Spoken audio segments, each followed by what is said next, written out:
Hey team, welcome back to another episode of the Strength Game Podcast. I'm your host, Nick O'Brien, and this is episode number 45. The Strength Game is a weekly podcast dedicated to discussing all things physical culture with the coaches, athletes, iron enthusiasts, and experts deeply embedded in the strength game on both sides of the profession, both as coaches and as competitive athletes.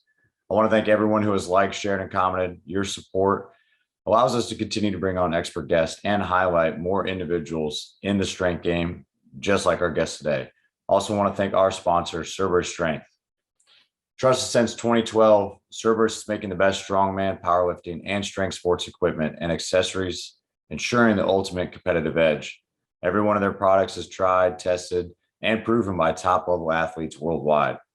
Whether it's competing on the big stage at World's Strongest Man or training at home in the gym, Cerberus strength equipment is reliable, durable, and of course, strong enough to handle all your training goals and needs. So if you're in the market for the highest quality strength conditioning gear and equipment, be sure to check out cerberusstrength.com and use promo code strength_game to save on your next order.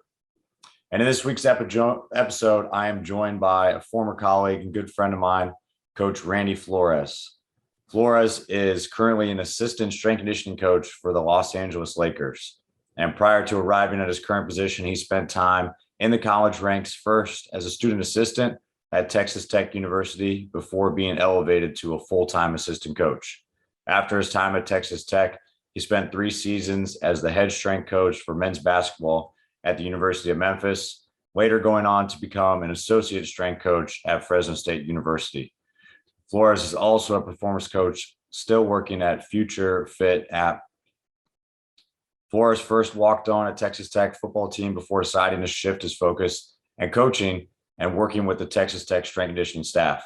He continues to stay heavily involved in training both at home and on the road with his team.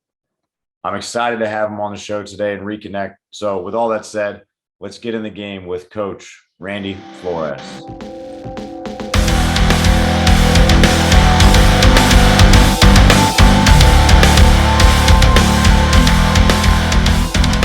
All right, what's going on, everybody? Today, I am joined by a good friend of mine, former colleague when we were both at Fresno State. Now, 2 different logos, 2 different locations. We got Coach Randy Flores on the show today. What's going on, dude?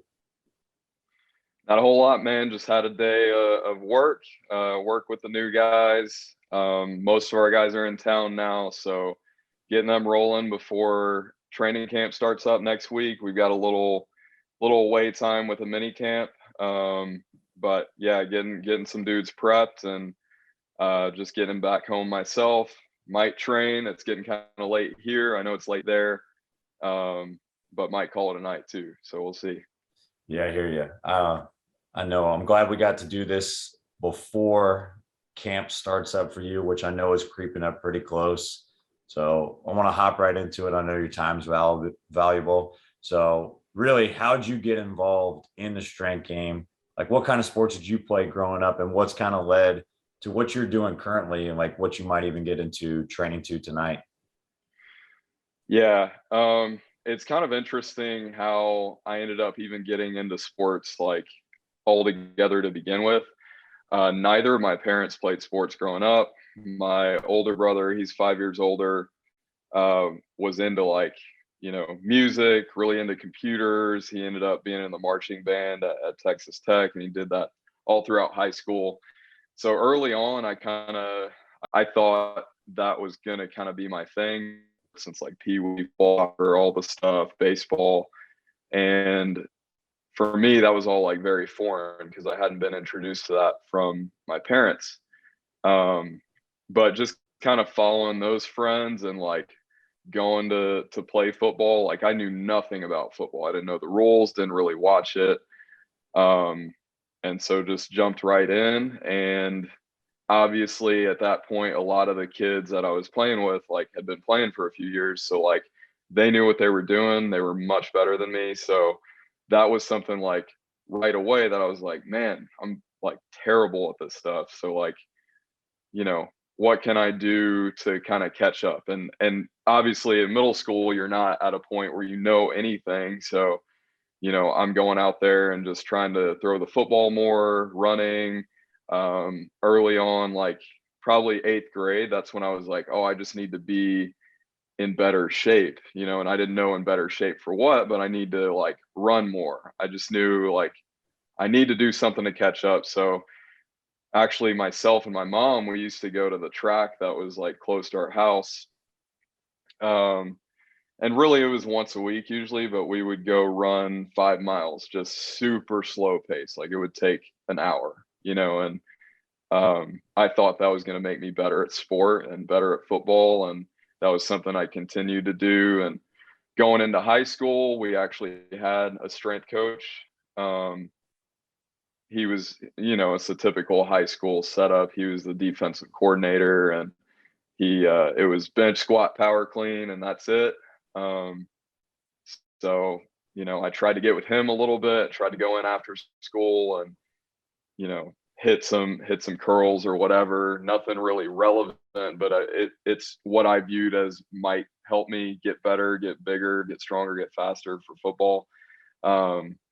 But with that, I kind of started to look into like, and I'm sure this is similar to a lot of guys like our age, like when we were, in high school, like you start to look at health and fitness or muscle and fitness or whatever, Men's Health magazine, and you just pick out the stupid like bro split that's in there, and you just do that and recycle that for however long. That's how I started like looking into it and trying to like read things. And that's kind of where my passion for like training, I think originated. I went to, so after high school, like started to get better at football, like during high school, started to kind of develop and mature a little bit. Went to Texas Tech and, walked on there and tried that whole thing. And, that fizzled out. I wasn't ever going to be like, a pro or even a starter there. Like you try to hop in at the quarterback position at a big time, like Power 5 school where quarterbacks are like, a main piece of those teams. It was tough, but it was something that kind of got me, my foot in the door for strength and conditioning, because again, that's like, even at that level, I was like, man, I actually enjoy the training process and the preparation a little bit more than like going to practice. And part of that is like when you're not playing and you're like scout team and all that, it's like, you find the other things that keep you focused and things like that. But ended up interning for strength and conditioning on the Olympic side initially, because I was around some of the football guys, and everybody kind of thought, including my professor, the strength coach at the time as well, thought it would be better to get some experience with some of the other sports. And like, I'm super thankful for that, because had I just stayed football only, you're very, one dimensional. So you go to Olympic sports and get exposure to, tennis, baseball, basketball, soccer, all those sports that are there. Like it was a big, learning process for me to kind of get to interact with some of the other cultures of different sports and male and female athletes, and kind of see how things vary a little bit. And football is a much different environment. Like you've been around it. It's like there's so many bodies in the room that you can't like, you have to be kind of general, I think, with your programming a little bit. And then like there's just so much going on. So it was awesome to get to work with like a tennis that has like 5 to 10 athletes, and you can really focus in and like, get specific with programming, but also dive a little deeper into the personality of each athlete. So I interned there for all my years run together. Like during that time, I think I interned for about a year, and then I moved into, we didn't have true GAs at Texas Tech, but I moved into a part-time role. We called them GAs there, but it was like an hourly kind of paid position. And all of that happened super, I was super fortunate to be in the right place, right time. We had somebody who was bumped up from that position to a full-time position. So how quickly I was able to kind of rise through the ranks there was, I don't think, very common, but it was just, a product of like being there super early every day, like being engaged all the time. I think a big part of it was I was the one who was like always available and always willing to go to like maybe the teams that some other interns didn't want to go to. But so when an opening came up, I was kind of the best option there. And they're at Texas Tech, they're very much like, they like to hire within. And that may have changed since then, but yeah, I was fortunate to move up. We had a guy named Tyson Carter. He was a student assistant. He was so I got to continue to help out with a bunch of different sports, but it became a little bit more focused when I was a student assistant. I was mainly turned out to be mainly baseball, softball, and basketball. So which is very weird for me, especially at that time, because my background was mostly football. So being able to move up that fast and like never played baseball, never played basketball, like in any organized fashion. So like to be around those sports initially, it was like, man, I don't even know the game that much, but you kind of learn as you go. And then, eventually learn to relate to those athletes a little bit more. We had a ton of like changes on the basketball side. So I was helping with them with men's basketball early on. We had a head coaching change multiple times. Strength coach happened to leave. And right when I finished my undergrad, they didn't have anybody to cover it. So it was like, okay, you're a student assistant, like you cover it. It was mid-season. They lost their strength coach. So I kind of helped cover some in season. They had an interim head coach.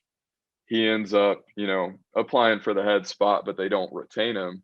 So there's kind of like this time, like this, I guess, limbo time period for myself of like, okay, I'm probably just filling in here. I'll be a student assistant. Like I'm about to graduate. I'm sure I'll graduate and not like nothing's going to be open. So I'll have to like maybe do another internship somewhere else, or try to go to grad school elsewhere and apply for a GA position. But it just so happens they hired Tubby Smith, who was before that he was at the University of Minnesota, and then he was at Kentucky for 10 years. He ends up coming to Texas Tech, which was like at the time a pretty big hire. So my assumption was, okay, he's probably got his own guy, like I'll help that guy a little bit, when he's here, and maybe, he can keep me on as a GA or something. And Tubby Smith doesn't have anybody when he comes in, which was shocking to me. And he kind of just rolled with what we were doing. With me being so young, it was kind of, handled, how do I put this? Handled by the director of strength and conditioning at the time, so the director of Olympic sports, but also by myself. So we essentially split those responsibilities for like the initial period, and eventually he became more admin, more baseball, kind of overseeing that. Meanwhile, I would travel with men's basketball, and eventually ended up kind of being their head guy there. So finished up the 3 years there, and Tubby Smith ends up taking a job at the University of Memphis, which, by the way, like the time being there with him was both with baseball and basketball was amazing to be a part of, because both programs when I started there were kind of bottom of the Big 12. I would say baseball's was mid conference. And then to see that program go from like, okay in the conference to now they're competing to go to the World Series almost every other year. Like it's a top baseball program now. To be a part of like a build or rebuild like that, and to see it grow was amazing. And the same thing with men's basketball, it was bottom of the conference at the time. They hired a new coach. It was a deal where they were never going. I mean, they hadn't gone to the NCAA tournament in like 11 years. And then by year 3, Tubby Smith hasn't going to the tournament. And to see what they are now, or what they have been with Chris Beard, going to a national championship and having a chance to win the whole thing is like, it's amazing to like think back, 8 years ago where they were and to see where it went. But, so anyway, going back to what I was saying, Tubby Smith going to University of Memphis. I stayed at Texas Tech for a period. There was a thought that maybe I'd be working with Chris Beard. It was kind of like, we'll give you a shot at this. He didn't know me, I didn't know him. And then Tubby Smith calls and like, hey, you want to come to Memphis? So I just went. I took the for sure deal, and ended up having a good thing going. He signed a 5-year contract, and so seemed like a pretty stable thing.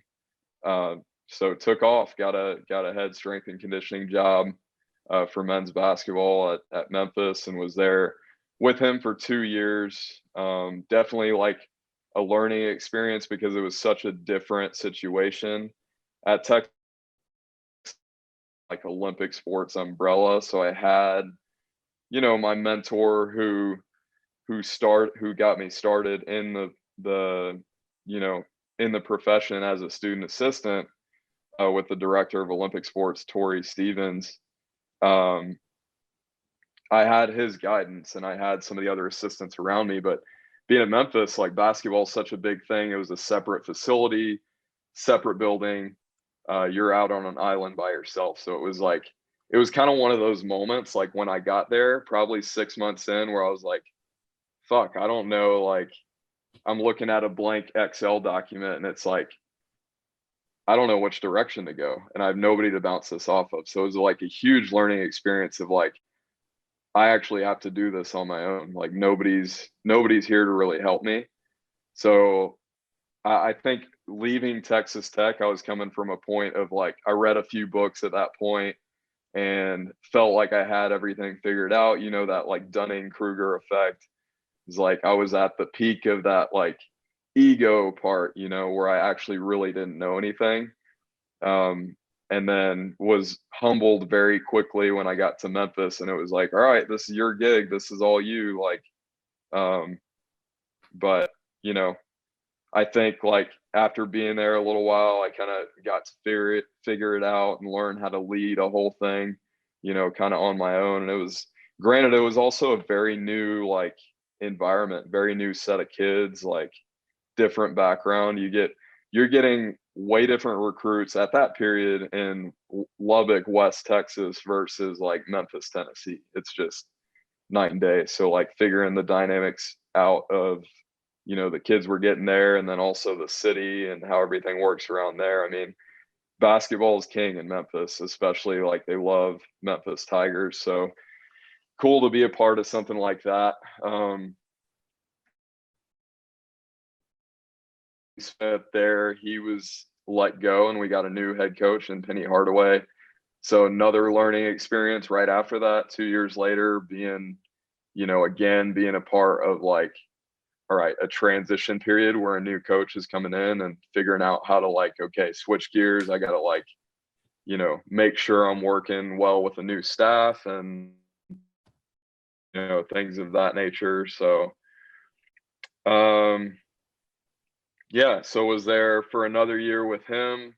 He ended up wanting to bring his own guy, which is like, and I've heard this from somewhere else, like it's probably a cliche, but you're not a real coach until you get fired at those sports, specifically if you go a little bit higher. So after year 3, I was not retained by that staff. They wanted to get somebody maybe they knew a little bit better and they were more comfortable with, which hit me pretty hard at the time. It was kind of like a point of panic, like, man, I built up this experience, and albeit it was at that point maybe 6 years, And it was kind of like, man, what do I do next? Like, do I go try to be a GA again somewhere, or but something came up fairly soon after. I actually joined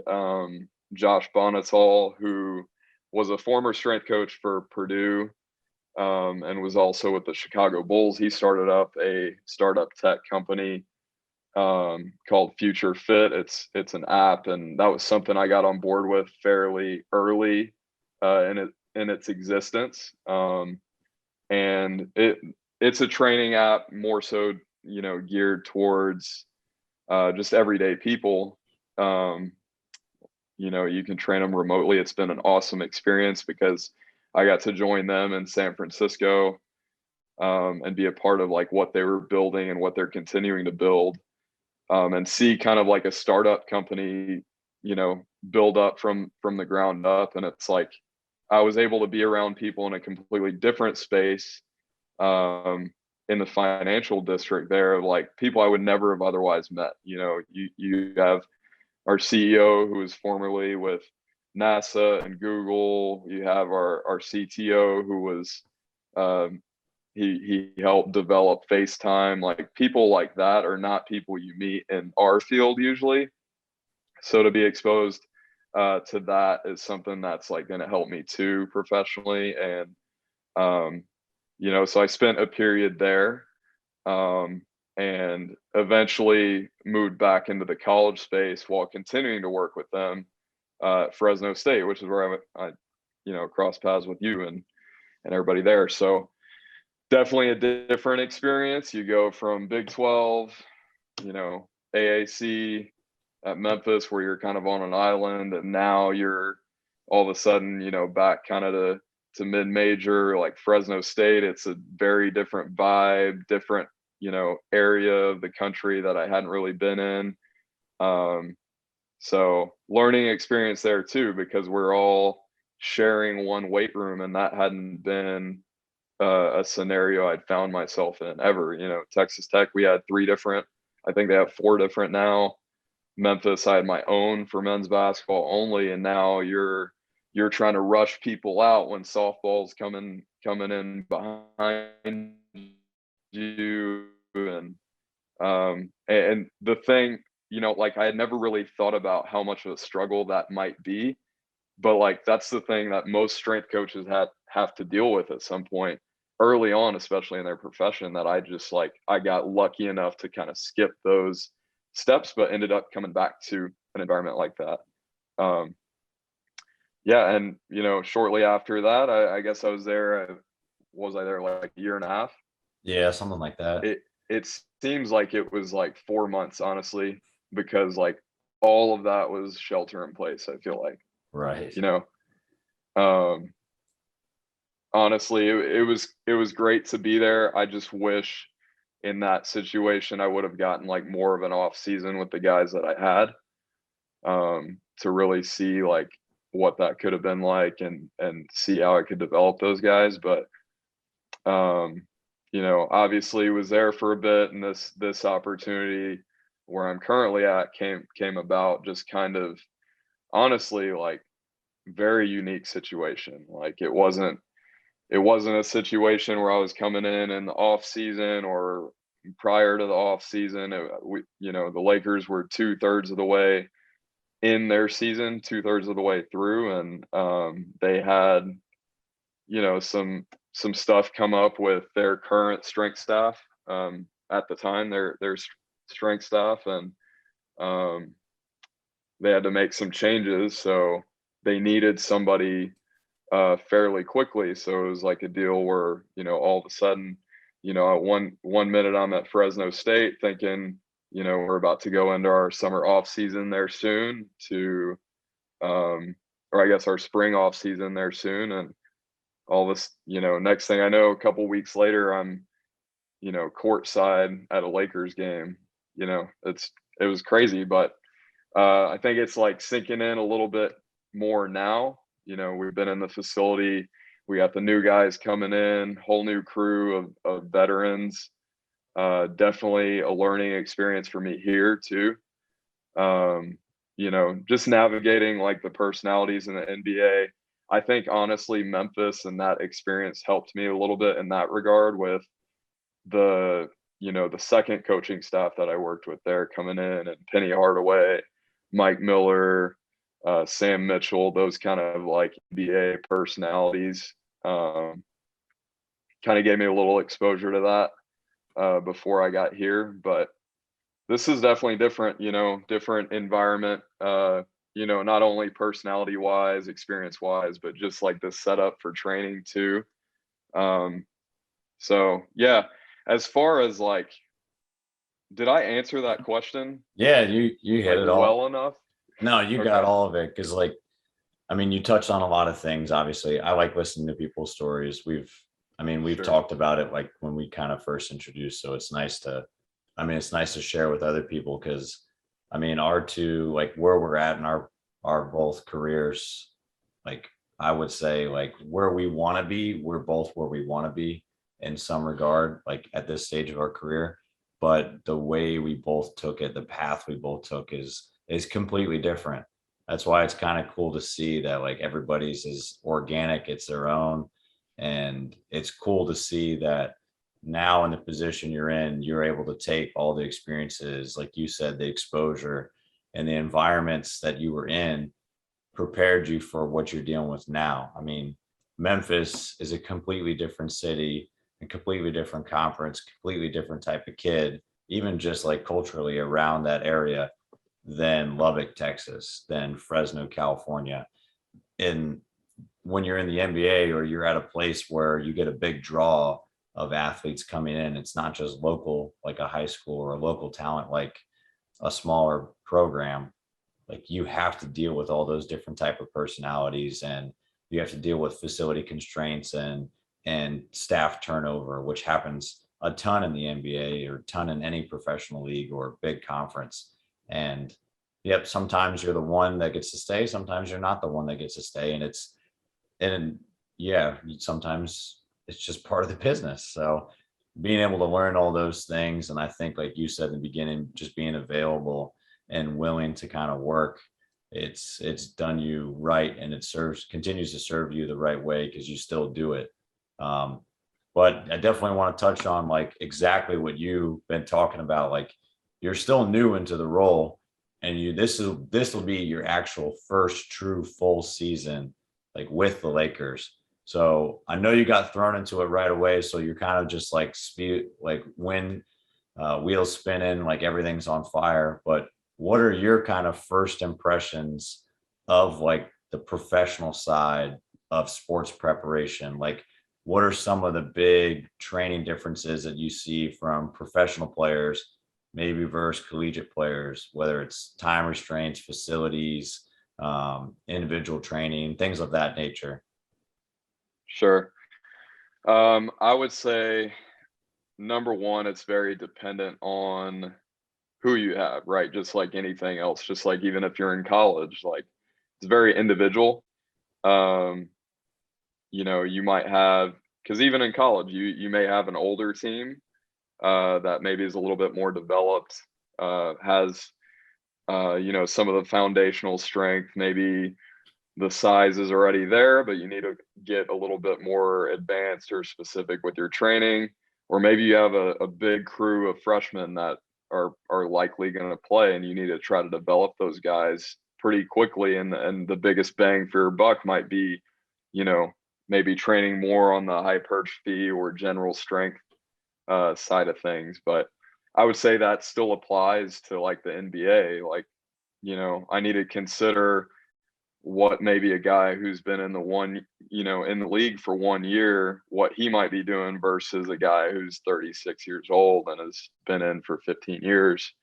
Um, so I think those are like considerations you still need to make. But I would think aside from that, the biggest difference would be the overall schedule. Instead of playing 2 games a week, you might have a few more crammed in there. You also have more frequent travel. You're playing 82 games a year, give or take, and at this level. So how you figure out how to get those training sessions in and still get a stimulus in there, I think is a little bit different than the college level, in that there are going to be more times where you have to train on game day. And I think that's like, a better setup for this level, because if you look at it, you might play, you know, you might have 2 days in between games, or you might just have one off day in between two different games, and that off day might be a travel day. So, do I really want to fit a training session on that travel day or on that off day in between,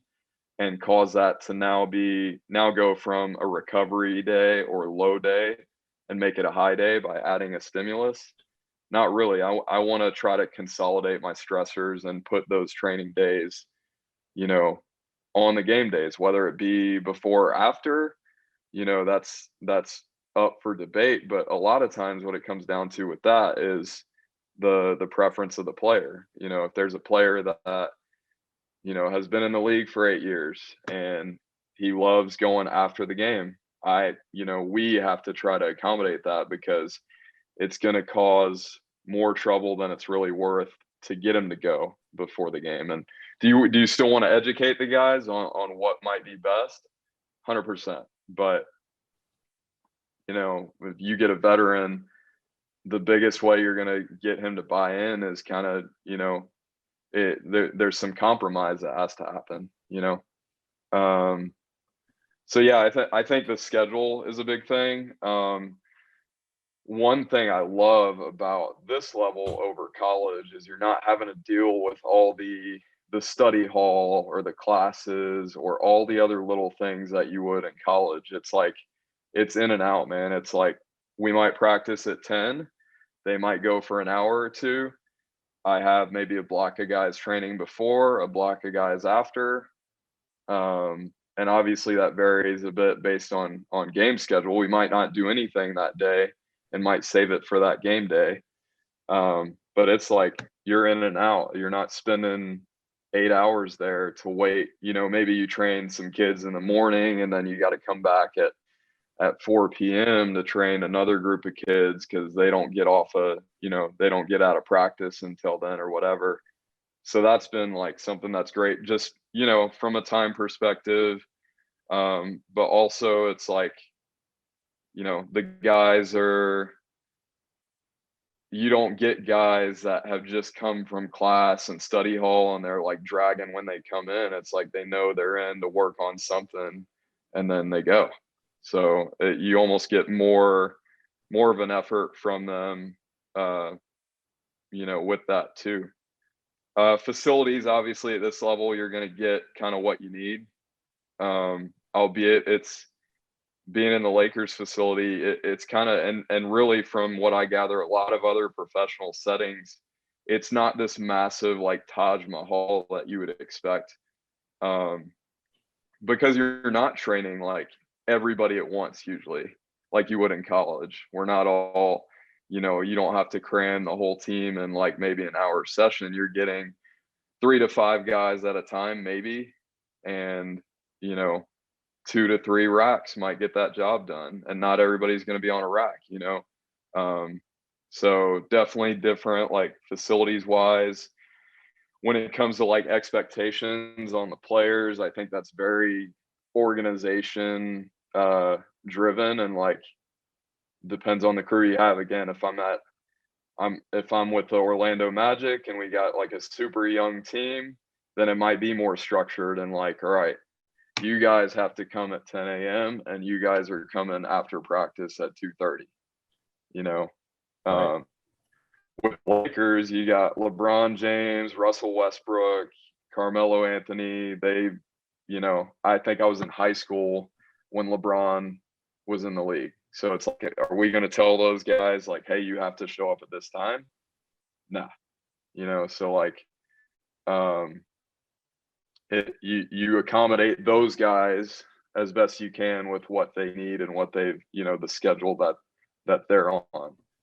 And fortunately, like, have a setup where each guy kind of has, a strength coach devoted to him. So like, for example, I'll end up having 5 or 6 guys that, like, these are my guys, and that doesn't mean that they can't work with anybody else, but these are the guys I make sure they're taken care of.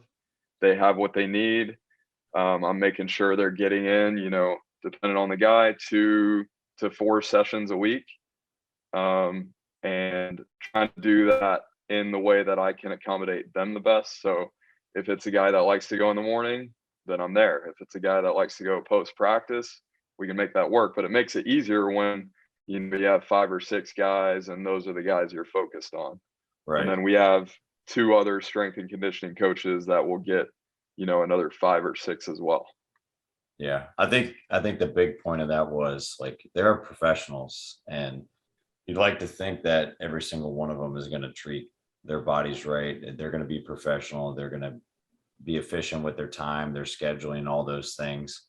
And I mean, in college, you have to mandate those things because you're dealing with 18 to 22-year-olds, and we have time restrictions and NCAA care hours and all that stuff, which now you don't have to deal with. You just have to deal with whoever's cashing the checks up front.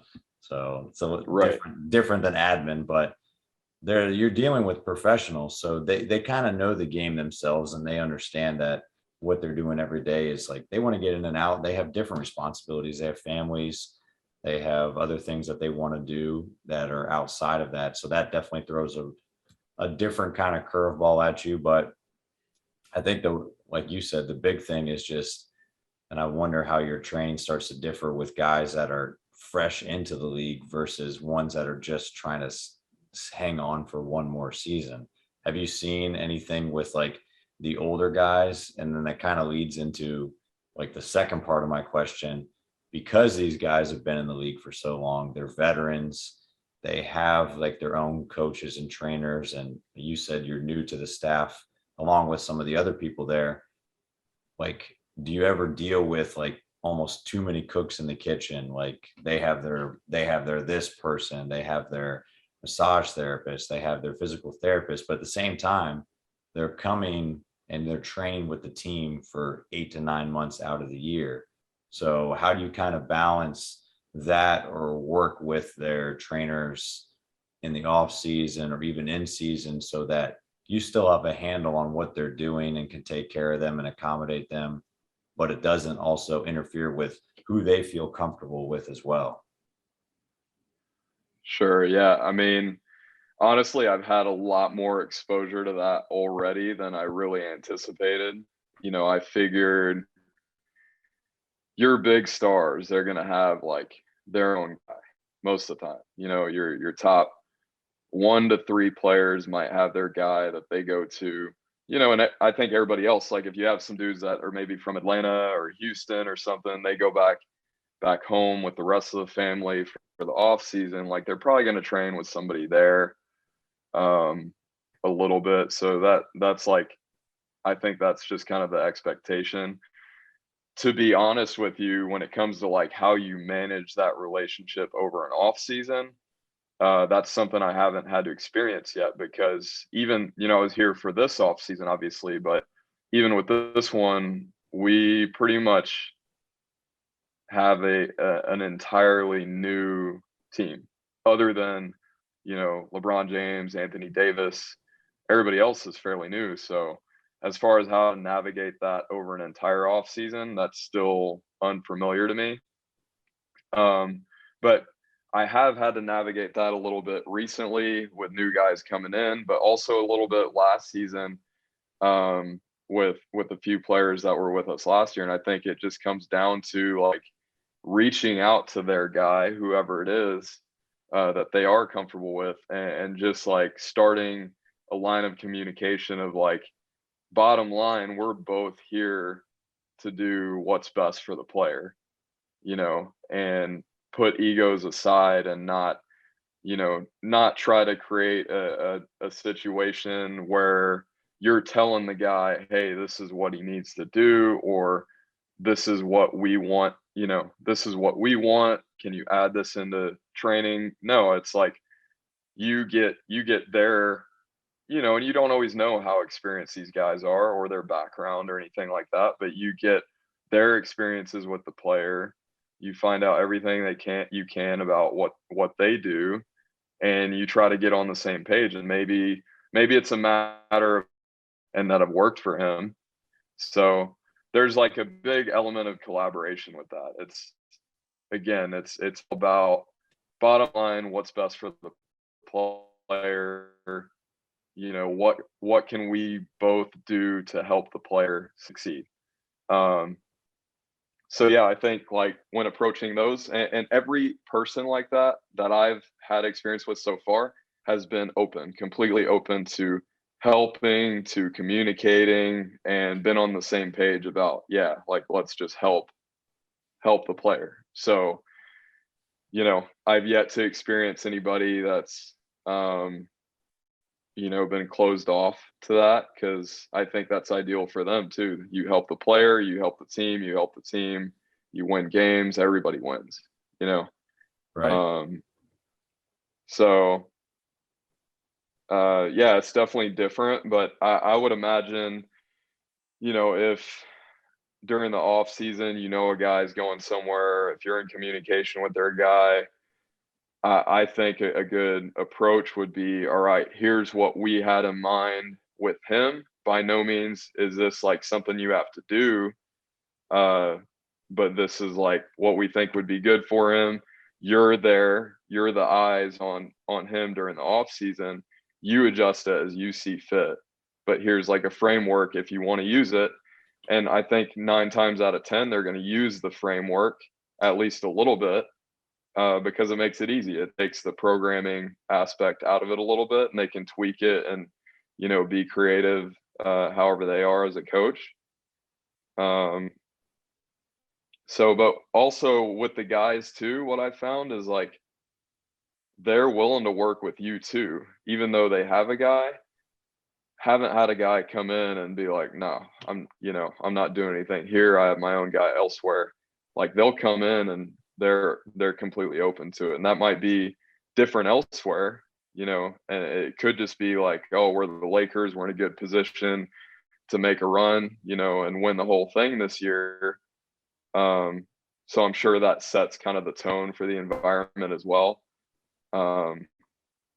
But yeah, so far so good in that area. Did I answer that question fully? Yeah, you're good. Don't worry about it. No, that was exactly what I wanted to hear. I mean, I've had that same experience. I'm sure that you've probably talked to some people in college just the same. And when they go home, and some coaches have reached out and asked, like, hey, this is what I'm doing with the program. Like, is this okay? And be like, listen, you have eyes on them. You have the ability to change it. You have the ability to coach them in person.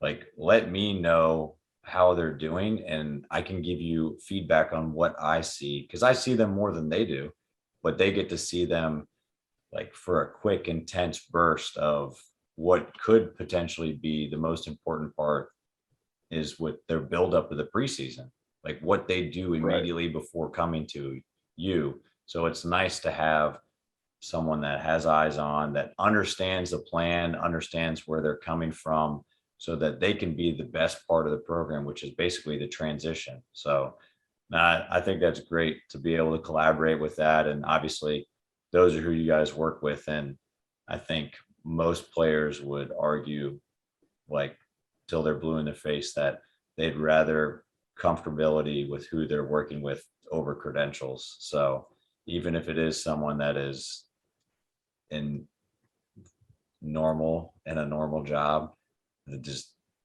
they don't fly. They're not someone that's going to get the position, but like they're a good talker, like they know what they're doing. They make the person work hard and they enjoy it. Then that's what's going to happen.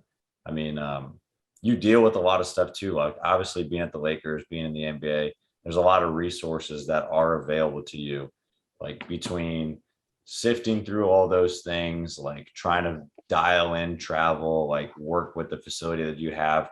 How do you kind of choose, again, like what to implement with the players? Or are there kind of rules against like what you can use and not use with them? Or how does that kind of fall into place since you guys have such a big performance team at hand?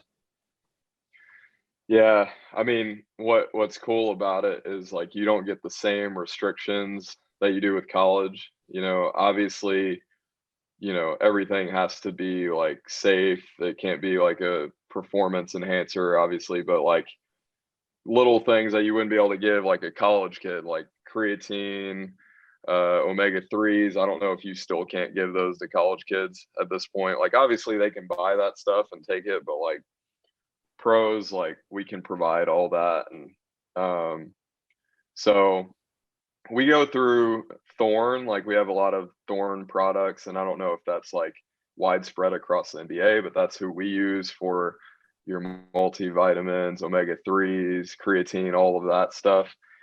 But I think it's similar to the training in the sense of like, yeah, there are a lot of things you could do, but like knock out your big rocks first. Like get the low hanging fruit of, you know, encouraging the guys to sleep, like maybe taking fish oil, maybe taking a multivitamin, maybe taking a basic post workout, like the same stuff that you would encourage a college kid to do. Like some of these guys still, maybe they have it figured out, but they're not all great at it at this level either. So like I don't think you need to reinvent the wheel when it comes to providing new things with these guys. And that would be my opinion on training as well. Like just because they're at this level doesn't mean that they're a highly trained when it comes to our setting athlete. They may have only been exposed to this for a year or two in college, and then they were drafted, and then they were bounced around from team to team. Maybe they played in the G League for a bit, which is like, a whole different kind of setting. But it can't just be assumed that like they need the most advanced training that there is, and I feel like you see a lot of that in basketball. Like, for whatever reason in professional basketball or people that are prepping for professional basketball, people think that we need to do this fancy, like water bag, trampoline, like unstable surface stuff. Like that stuff is great, maybe as accessory work, or maybe in a specific scenario, you have somebody coming back with an ankle or a knee or whatever, but you find that a lot of times those dudes can't do a simple single leg RDL or a lunge or, a hinge. So to me, why the hell are we getting like, you know, so fancy with that stuff? Um, so like that's, I don't know, same with nutrition, same with training. I think keep it simple, build on that. So even though we have a ton of resources or a ton of things that we could do, doesn't mean that we need to. Yeah, that's a great point. I mean, we talk about it and like they're professionals. They got to the place they're at a lot of times based off their skill and talent. Like you, just because they're at the level they're at does not necessarily mean they have the same characteristics that you're going to see across the board, either in the weight room, like some of them like work ethic or like social life, stuff like that, like would blow people's minds. But innately they have a good skill. So knocking out the low hanging fruit and kind of reiterating, it sounds like you just reiterate a lot of the things that we would harp on with our college athletes all the time. And yeah, maybe some of them are past it and they have, but the difference is now rather than at some colleges where you can only talk about it and you can barely supply it or you can suggest it or you're handcuffed about what you can actually provide or even recommend nowadays, like, or now in your position, like you have the resources available, like you have the financial backing to do it. You can literally put it in their hands or you can have them do it right in that moment, which definitely, I mean, it's what you pay for when you get to that level. And that's definitely a big resource. And I love what you talked about. Like the difference between basketball IQ versus like training IQ, it's completely different. And to see some of that specialization just for the sake of making it a ridiculous exercise. Dude, it's Instagram shit. It's eyewash. It's like it gets the likes, but like then you look up 6 months later and that dude's fucking out for the season. You know what I mean? Like I get it. Like, you need, there are two parts to it. Like, in some cases, like, you see a lot of the private guys doing that kind of stuff, and I feel like that's kind of what established their clientele. Is it's like, Right. in some cases, I feel like, you might have a basketball guy that's a little bit uneducated in the training realm, and he'll see, the that kind of stuff, and it looks very specific. It's obviously very challenging if you have a bunch of different stimuli all thrown together, but a lot of times, like, I like what Pat Davidson says about freaking uh two stones, no birds. Like, I feel like a lot of that stuff you see is really complicated looking, but not really accomplishing a whole lot in a lot of cases. But, like, sometimes that's what draws, like, players' interest. Like, oh, that looks very novel. So, like, and it's hard, it's challenging, so it must be good. Yeah. Um, Those and it's are, just unfortunate because a lot of those guys don't necessarily have, like, the basic, like, level of proficiency in other movements that are foundational in my opinion. no, I would completely echo that. And I mean, I almost want to make my program so simplistic that that you could follow it forever. I mean, there's no secret to it that if you lift, like if you squat, bench, clean, deadlift, lunge, if you do that 3 days, 4 days a week for the next 10 years, you're going to be pretty damn strong in whatever you do. It doesn't matter. Like, you can start getting into the semantics of when you do it, when you apply the stimulus, like how do you do it based off of season, things like that. But I mean, the basics are the basics, and it's a foundation, and a lot of people are missing it. And like you said, they want to see novel things. They want to see something shiny. They want to make sure that the like button works. And it's a circus to just get butts in the seat. And unfortunately it works. It works at the high level, like the professional collegiate level. It also works like in the youth academies where parents are paying kids like $1,000 to go to a camp where they're like running through ladders, like blindfolded, yelling out colors or whatever shit they're doing nowadays.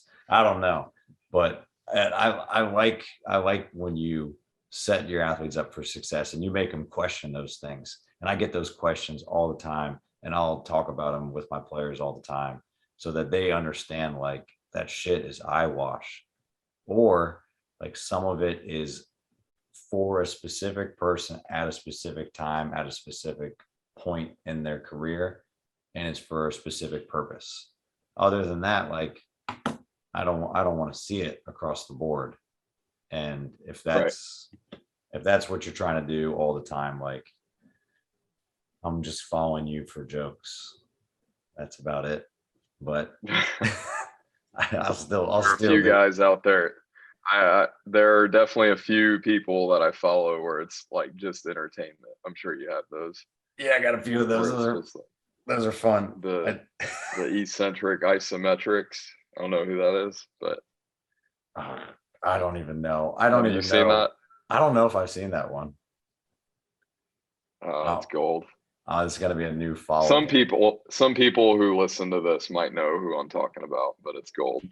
Oh, I'm gonna find that one I'm gonna now. leave. I'm gonna leave names out of it, but Hey, so like we talked about it, you said like how grueling, how the difference is between like the NBA season, the college season, and like NBA road trip games are long, and then like playoffs, like to go back and forth between teams that are flights away, like it's got to be taxing. So like you said, harping on the recovery, talking to and educating your players is huge.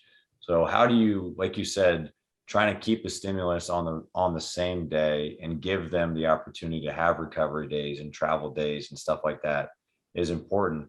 How do you actually practically like continue to train on the road, like personally for yourself as well, and then mm, like set yourself up for the players to do that too? Like, some people just don't know the NBA system or what tools you have accessible. Are you setting those things up in advance? Are you going to train with the players, or like, do you travel with stuff as well? Yeah, man. It's so like for our players specifically, we travel with, we have a trunk, like it's our strength and conditioning trunk. It's like literally just bands. We have squat wedges, we have like a Sorinex roller, just different little pieces like that that fit into a trunk. Maybe you're traveling there the night before, you have a game the next day, and then you're out that same night. Like, it doesn't make sense to travel all of that. So for the players, like, it's very dependent on where we're going. And I know for sure that COVID made it much more difficult, in that usually you can at least at a minimum use the hotel gym, whatever the hotel setup is. And usually, like, with this organization, we'll stay at a nicer hotel, and they'll have something like a Smith machine, which is like, kind of like one of the ones you don't use, right? At least it was for a while, but you can get some work in with that, or some heavier dumbbells or machines that are in there. But with COVID, you were a little bit restricted in that, like, you can't share a public space with the other hotel guests. If that, like, will that loosen up this next year? I'm not sure, but so for this past season, we had to get each hotel to kind of put a separate area aside for us with like some dumbbells, maybe a bench or two, maybe a bike. We had some setups were better than others, but they would set us up with that equipment in like a separate conference room or something, so it was away from the rest of the guests. So it was tough. Like, you're very limited on equipment, but you can still get something in, and it's that would be typically the same area I was using, so it's definitely difficult to stress myself the same way. Honestly, like when I was in the college setting, and I would probably do this like if things were normal and we weren't restricted and having to get tests and kind of isolate ourselves. I used to just like schedule myself like a drop in at a local CrossFit gym. Um, and the reason I would pick a CrossFit gym is a little different now, because like I'm a little bit more, I guess, involved in that space now because of who I'm dating at the current time. But like, I used to be anti CrossFit, but I would still go to CrossFit gyms because they had everything you needed. Like, they had dumbbells, kettlebells, barbells. Like, that's it was simple. And usually like a drop-in fee was like 15 to 20 bucks. So that's like what I used to do on the road. We'll see what happens now, but yeah, it's like you still have to, with the way the schedule is, even if things were open, like, you can't be gone for too long, so you have to go get something in quick, an hour, and come back. But it's definitely like a challenge um, at both levels, college and professional, when you're on the road to find something worthwhile. But yeah, so hopefully I can hold on with that stuff like in the season. I know, like, so Corey Schlesinger, I didn't know him at all. Like, I followed him on Instagram beforehand, but I met him, during the season last year, and he didn't really know me at all. Like, we still, I've only talked, squeezed my traps real quick. He was like, "Man, best traps in the game, best traps in the NBA. You can kiss those goodbye once you get used to the schedule." So like, I think coming from him, like, same thing. You're probably not going to get the same opportunities to train like once the season gets going, but do what you can. Yeah, it's good though that you can actually like get some networking opportunities, or at least drop in some places. It's a grueling schedule, and you're basically on call when you're on the road like that, and in a foreign environment, and probably wear a bunch of hats like when you're going there.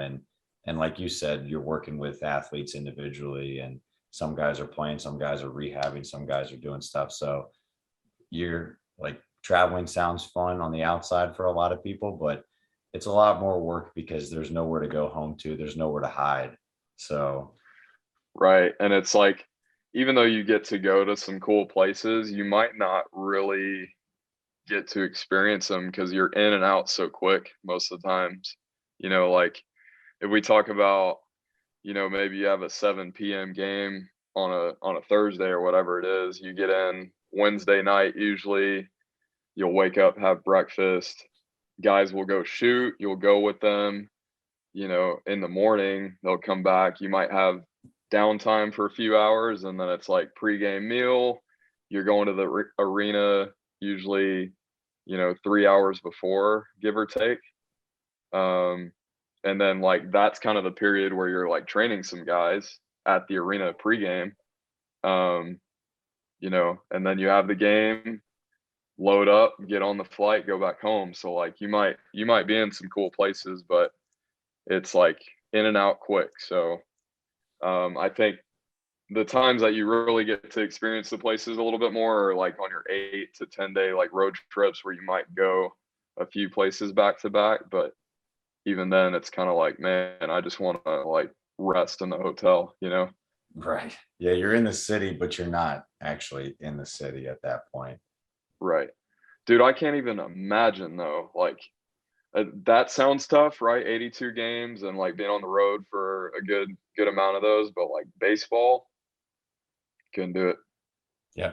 I mean, more power to you. You have to enjoy what you're doing. You have to enjoy being Jeez. at basketball, like to be there for that many games as well. Baseball is a whole different travel beast, and like you're basically nocturnal by the time games end, especially if you're a West Coast team and you're Right. traveling over to the East Coast, like you're screwed. Your time clock is all over the place. So it's it's different. I'll take whatever my 16 game lacrosse season is going to look like, and soccer playing less than 20, volleyball playing less than 40. It's like cake. That's easy. For sure. Hey, so Yeah, man. Props to those baseball guys. That's that's a lot. some of That's a those lot. veteran like strength coaches that have been in it for however long. I can't even imagine. Hey, so we kind of talked about it with on the road. What are some of the other kind of resources you look to use, like to kind of continue to improve and sharpen the sword? Or are there any coaches that like you really lean on or follow, whether it's coaching side, strength conditioning side, personal side, anything that you kind of look forward to really kind of get the edge going? You kind of broke out there for a bit, but you're saying on the road or just in general Yeah, to just like in sharpen the general. sword? Yeah, just in general, because like you said, Yeah. you go on the road a lot. So what do you kind of look to? Like what resources you use or coaches that you really follow or lean on? Yeah, I think that kind of changes from year to year. Like I feel like, not that I don't take things from previous years, but I feel like every year there's kind of somebody that like pops up that has something that's like, and it's not to say that I just hop from like, trains of thought to a different train of thought, but I'll take different things and you know, different things from coaches on maybe Instagram or YouTube that like, not like, okay, copy paste this exercise, but like a guy that's coming to mind is Jake Turo with all the tendon health, isometric stuff.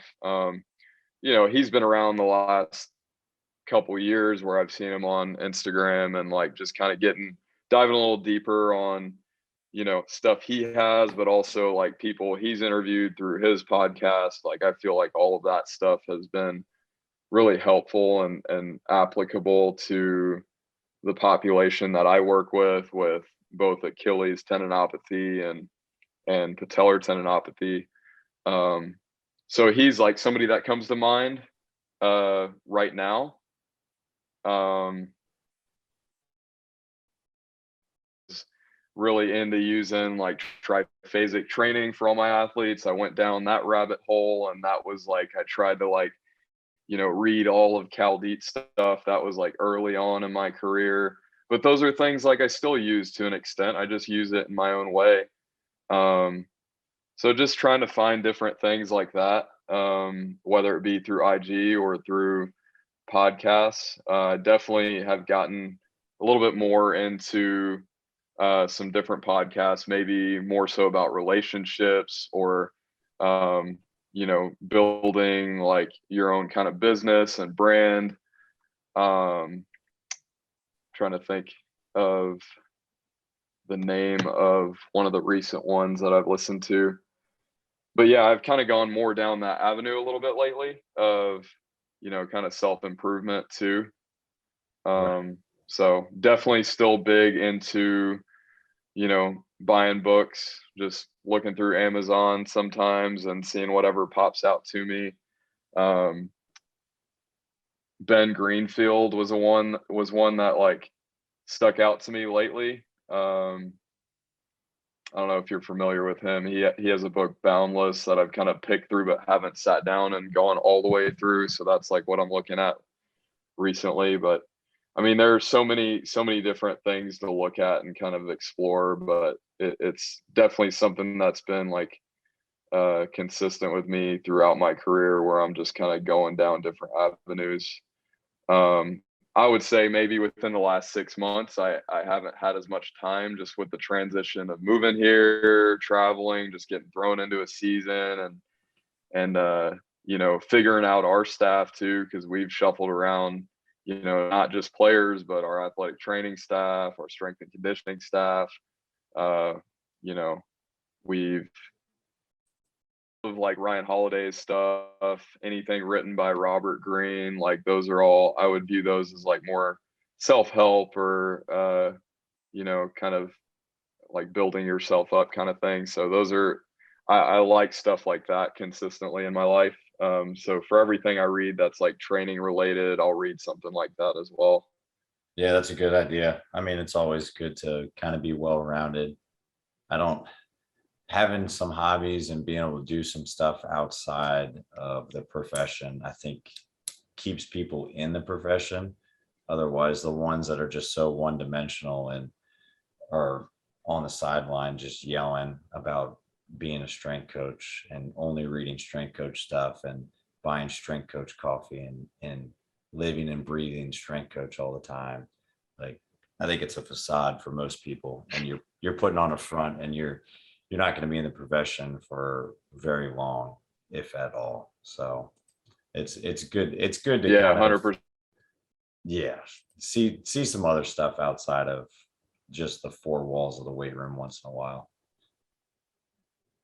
Yeah, for sure. It keeps it super fresh. And then like also with that, like with any coach too, whether it's sport coach or even athletic training, strength and conditioning, like you can know all of the stuff. You can know all the X's and O's. You can be really, really good at your job. But if you can't relate, you can't connect, you can't you don't have like a personality or something to share in that regard too, you're just going to fall on deaf ears, so building yourself up that way too, mentally and just in a different space, and having something else to talk about besides like weightlifting or training or Yeah. energy system development. Like, no, players don't really want to hear that, you know what I mean? Are you So sure? definitely know your stuff and dive into that, but like you have to bring something else to the table. Yeah. No, there's no doubt. I mean, like we talked about with some of those other coaches that work in those camp settings or work with like individual athletes, most of them do really well because of their personality and how they can relate to the players and stuff. And I mean, there's an argument whether or not you should learn the X's and O's first, or whether like you're kind of built for the profession, just being able to relate to people. I think the best ones have a blend of both, and it's good to kind of make sure that you're sharpening both sides of that fence so that you can still keep one foot grounded in it, but also one foot in reality. And reality is strength conditioning is a weird profession, and a young one too. So, hey, like any For good sure. training session, we finish with a good finisher. And like any good CrossFit lift, maybe you do that. I don't know. You go to more CrossFit lift. you go to more CrossFit gyms than I do. You br- that I have to be able to hang sometimes, or at least try. I know. Hey, so to finish this off, I got 4 quarters, 4 questions for you. What the fuck? We're done already? Yeah, man. Putting this up on me? No, because we'll run it back. Don't worry. Hey, but Okay. for episode part 1, I got 4 quarters, 4 questions. You can go fast or you can take your sweet time and you can answer them real Is this slow. like the Andy Ward, like stopwatch deal? You should do that. No, that would be pretty good too. No, so I won't stopwatch you unless you really want me to. And I got it with me if you need it. Maybe next time. Maybe next time. All right, then we'll start it off. We'll start it off with a softball one for you. Biggest influence in strength conditioning and favorite athlete growing up. Biggest influence in strength and conditioning. Never met him, never talked to him. I'd go Al Vermeil. Favorite athlete growing up. Feel like that's changed, but Drew Brees was like for a long time, huge Drew Brees fan, just from the outside looking in as a person, as an athlete, as a leader, like all the stuff. Nice. All right. What can you be found doing when you're not coaching or training? What are some of your hobbies outside of strength conditioning? Man, I'm sure a lot of people say this, but I'm just like boring, like I spend most of my time coaching or training. So like I'm just hanging out at home. If it's not that, I'm reading.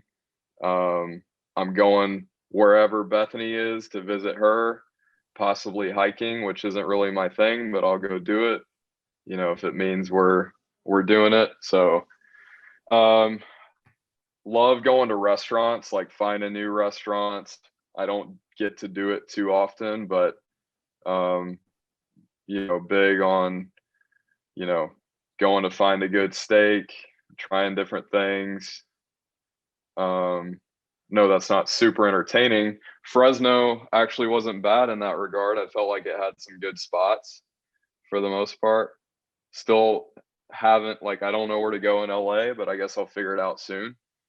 Um, so yeah, but like I said, not a whole lot of time for that at the moment. Usually like at the end of travel or after a day like today, I'm just like done. So I'll just kind of hang out, maybe go Netflix for a bit. Peaky Blinders is the one right now, I guess. I don't know, it's okay. Have you seen that? No, but if you said it's okay, I don't think I'm going to watch it It's now. okay, yeah. I feel like it was hyped up. Maybe it was hyped up too much for me. Like I feel like there are a lot of people that really like it. It's just kind of whatever. Mm, Move on to the next. yeah, we'll see. I got things in my queue. But hey, if you weren't coaching, what profession do you think you would be in? And if you could pick a Mm. sport to go pro in, what would it be? I'd be selling car insurance. I'm just kidding. Perfect. Yeah, simple, easy, everyday job. That's a good question.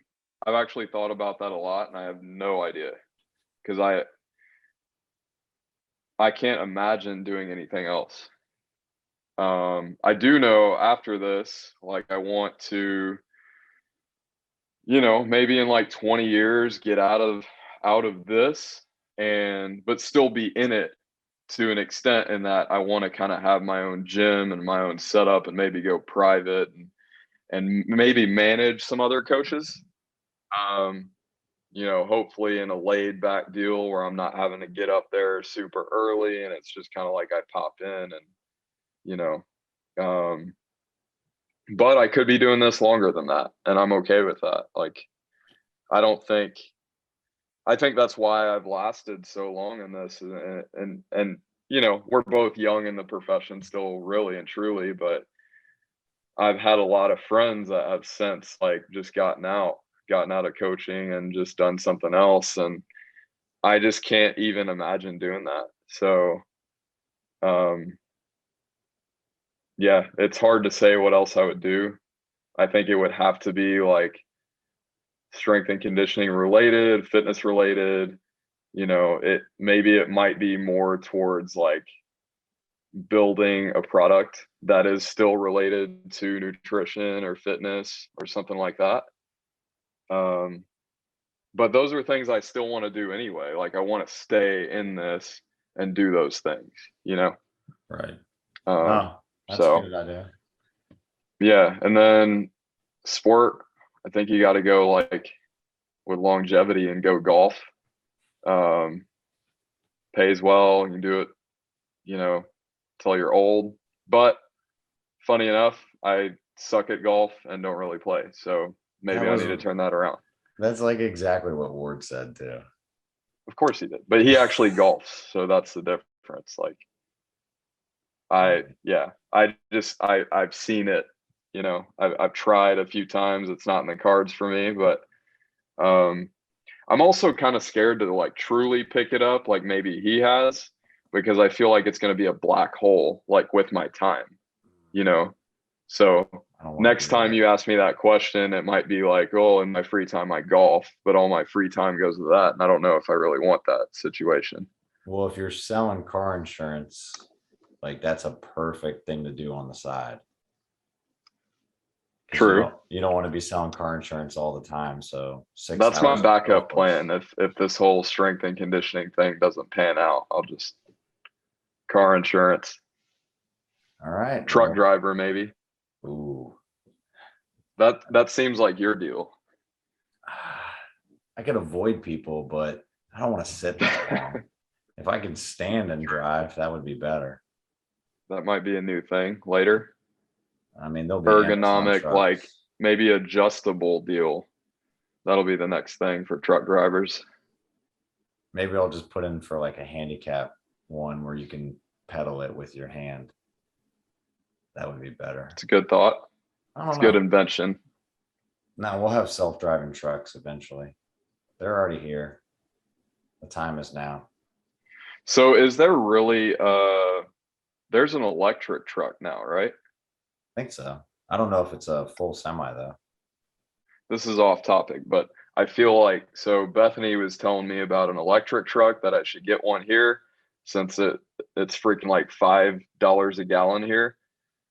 So like a full electric like pickup truck? I'm not sure. Yeah. I've heard of a few, but I don't know if I trust it. Just go diesel. I don't know. I got to do something because this is crazy. Move out of California. No, I'm good. I'm good here for a while. I got you. The weather's too good. It's like 70. What is it? It's 73 right now, and it stays like it's like 65 to 75 all the time.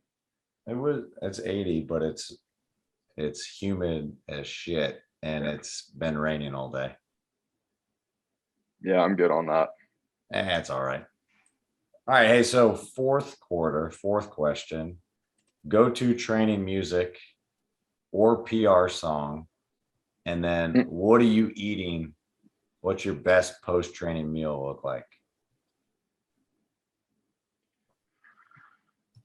Music has changed so many times. When I got into the field, it was like Linkin Park, Metallica, AC/DC.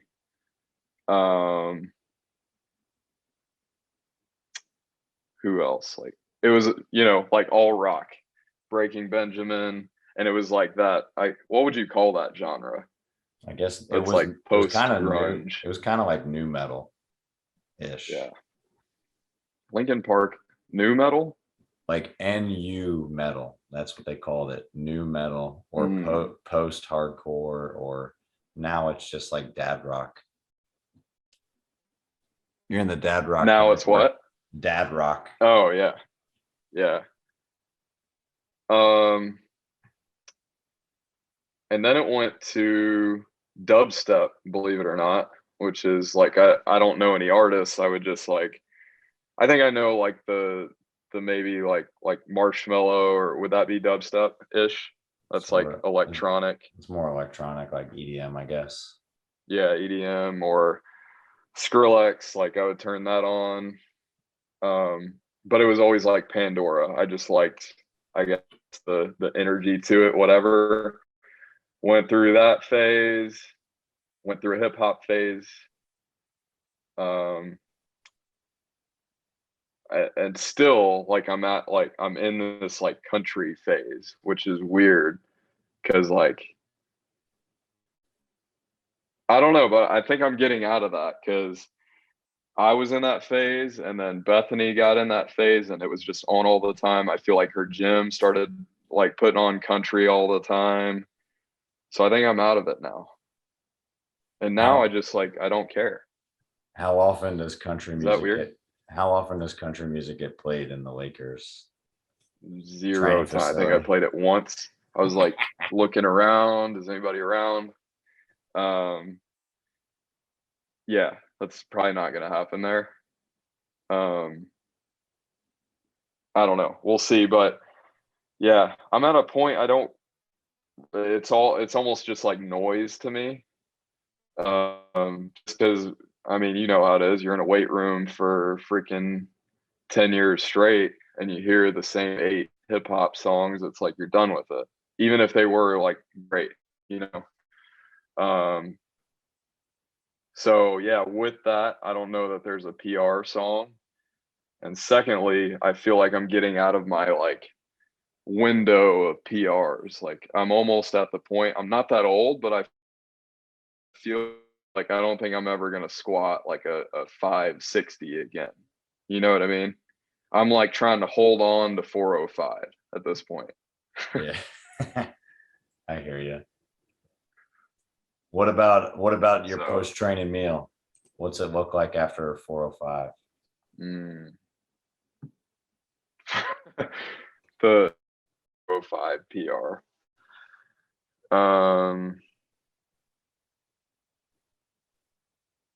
Dude, it's like I'm boring with the meals too.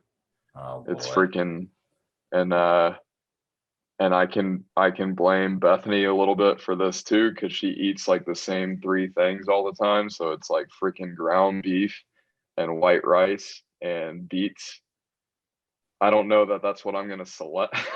I don't Jesus. know that that's what I'm gonna select if I had a choice, but that's what it ends up being most of the time. And then like being so since I moved to LA, I've been in a hotel like this whole time because like we're trying to figure out the staffing stuff. I'm finally able to move into my own place, so I get a kitchen back, but I don't have a kitchen in this hotel, so it's been a lot of like ordering meal prep, you know, which is fine, but um I go with a steak. I go with sweet potatoes. I'd probably go with like and the steak's got to be medium or medium rare. Um I'm a ribeye guy. Is that weird? Mm-mm. I like ribeye. I can eat any steak. Um and then vegetable, I mean, you name it, Brussels sprouts, Grilled. asparagus, which I didn't used to like. Brussels sprouts with bacon. Ooh, yeah. That's pretty good. Yeah. So that's probably what I'm going with. Yeah, I'll pretty take it. basic, but Hey, that's if you good. can do it, if you can do it well, then I think that's the move. I mean, I think that's why people like it so much too. It's like training. If you can do training well and do those simple things, you can do a steak well, you're good. Like you're Right. golden. Hey, last one I got for you for part There's one. an overtime. Yeah, there's overtime. Favorite, either you pick one, either favorite under the bar memory or favorite coaching memory so far. Hmm. Do you have one? Do you ever get interviewed on this? No, not really. Does anybody ever ask you questions? They've bounced a few back to me, but I can just pause the thing if I really needed to and stop the recording. That's the power I have. But I thought about it a few times, and I have that sucks. I get no redos at this. You could redo this all you want. Pretty much, yeah. I get one shot at this. You get part two. You already like sign yourself up for part two, apparently. All right, go on. What's your memory then? Under the bar one? I would probably say it's probably not my favorite, but I remember one that's real memorable. It was the first time I did a 600-pound yoke, and I don't remember anything other than I dropped it at least 50 times, but I finished it. And I just remember people yelling. I blacked out 5 feet into it, and it was on the most unstable surface ever. And I'd never felt 600 pounds on my back like that and had to carry it across. And I was pretty happy with it. I had a terrible rest of the day, but I kept going and picked it up, and it was fun. I think that was my second competition ever. So I was still pretty new to strongman and trying to get adjusted to it. And I only trained on a yoke a few times, but it was fun. It was more memorable than it was fun, I would say, just because I remember how painful it was. But it definitely resonates with me, and it makes me want to train. I need to train a little bit more because my yoke in December is 750. So I should probably get ready for that. What does that feel like? Like, what hurts the most when you're doing that heavy of a yoke? Is it your like where it's sitting? Your bones. Yeah. Like, do you feel stuff popping? So I feel like I've done like a 500-pound yoke and I feel stuff popping. Like, maybe that's just me and my like shitty T-spine, but yeah, like up in your upper backs doesn't feel great. Right. If it's super tight like that and your hips are pretty tight, like just ankle, knee, hip, like all that, because you're taking steps depending on how fast you're moving and how big of a step you're taking. Like, it's just one support leg to another. Like, there's a little float time that you kind of have between like the foot strike and the next foot going, and it's just all that torque of however much weight on your body pressing you down. And yeah, you feel shorter after you're done if you can clear it off the ground. And short people have a little bit of a problem with it because I have to keep my hands in tight. I don't like going out wide. So right. Yoke's not usually my favorite. I'm good with the fast one when it's in a medley, but the heavy ones, not my favorite. Yeah. Yeah, not a fan, but I do them every now and then. Not 750 or 600 though. Hey, so let's hop right back into this thing after my. So back on. Yeah, just Florida storm technical difficulties, but hey, let's get into your last bit. Now you got to share your favorite under the bar memory. So mine's fairly uninteresting in that it doesn't refer to one like single event or anything. I think my favorite time period of training was back when I was still like a student assistant at Texas Tech. And just going over, like we were in the Olympic weight room and we had a basketball weight room. So I spent most of my time over there, but it was nice to go over to the football side and train. I used to train like almost every day with one of the assistants over there. And we were just running like a simple 5-3-1 programming. But I mean, I remember he used to just like bump in there Kings of Leon, which was like not something you typically train to, but just like those dudes over there were fucking hilarious. And it was a good environment. And, it was him, the GA, sometimes one of the like the associate head strength coach and the head strength coach, like we would all just train together, and it was like the best environment for that I'd been a part of.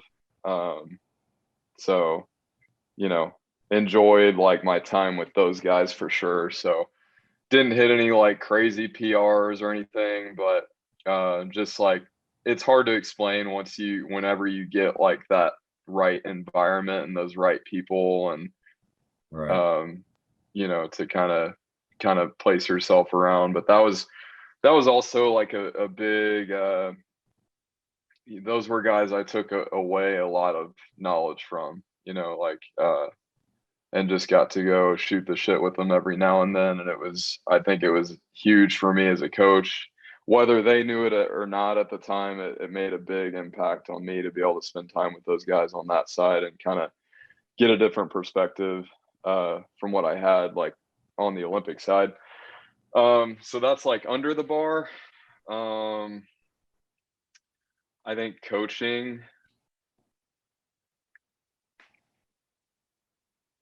it was that initial period that I referred to earlier in the talk, in that like my first 6 months at Memphis was kind of like that moment where you realize you don't really know as much as you think you do. And like, so figuring that out, like programming wise, and like how to run a program a little bit, but also like learning to connect with those kids there, just completely different, background, like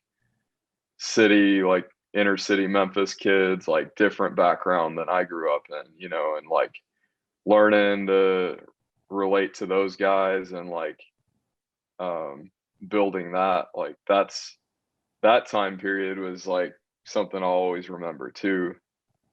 And man, like being able to put together a weight room and like build a program in that regard too is something that not a lot of people get to do in an entire career, especially at 26 years old. So like being able to do that was huge for me too.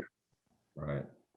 No, that's awesome. That's those experiences, kind of like sharing them with the other coaches when you're first coming up, and like people that are in the same position or just even a few years ahead of you. Those were honestly some of my favorite ones. And like my like story, like carrying that yoke in that competition, was because it was training with one of the other GAs that, like, me and him are best friends now, and we still talk all the time.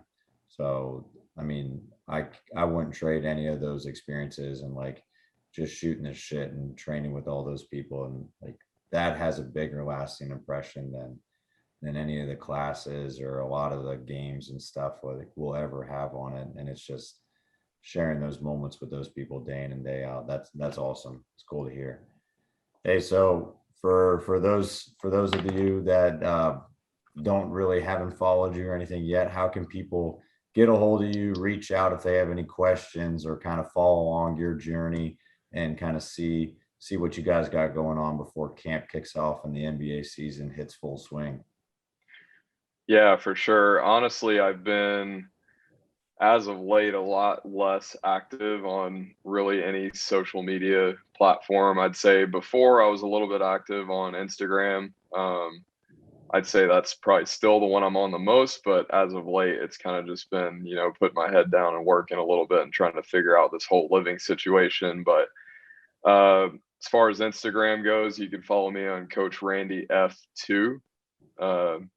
That's my handle. Or email me, like if you have any questions, training wise, basketball wise, whatever. You could go to my personal email. That's rlflores208@gmail.com. I do have a Twitter. I'm forgetting the handle. I get on it, but like I don't post anything. I feel like Instagram is like a better area. Instagram and YouTube, like that's a better area to, like see things. But I feel like as far as like finding articles or, things that are maybe a little bit more in depth, Twitter is good. So I'll get on Twitter and just like look, but I really don't put anything out on Twitter at the moment. probably should start doing that a little bit. So maybe that's something I'll plan on doing later. But I'm sure it's not hard to find me on there. But yeah, my handle is slipping my mind at the moment. I'll have it all linked. It's I don't want to get the stuff confused, but no, it's I use it the same way as well. And yeah, we'll have everything linked up so people can be sure to find you. But hey, I know we dealt with some connection issues, probably because we're now 3,000 miles apart, and I can hear another Florida storm coming in, which is way different than nothing that happens in California. But I appreciate you, man. I mean, we'll definitely have to run it back, but I appreciate you coming on. I know you're super busy. You got a lot of stuff going on, and it's different now that we can't spin around our chairs and talk to each other. So it's nice to kind of catch up a little bit. 100%, man. It's been good. This has been like a freaking 3-hour thing now with our talk beforehand too. So, but we'll definitely do it again soon. Yeah, no doubt, man. I appreciate it, dude. I'll talk to you soon. Yeah, for sure, man. Good talking to you. That's it for this episode of The Strength Game. Thank you again to this week's guest and to our sponsors, Cerberus Strength. Be sure to connect and keep up with our guests at the links in the description below. Remember to subscribe to us on Apple and Google Podcasts, Spotify, or your favorite podcast provider to stay up to date on all future episodes. Also, check us out on YouTube and CoachO'Brien.com, where you can find all the video versions of these episodes, as well as show notes, episode schedule, and much more. Comments, ratings, and reviews are always welcome and appreciated. Thanks again for tuning in, and be sure to join us next week for another great episode of The Strength Game.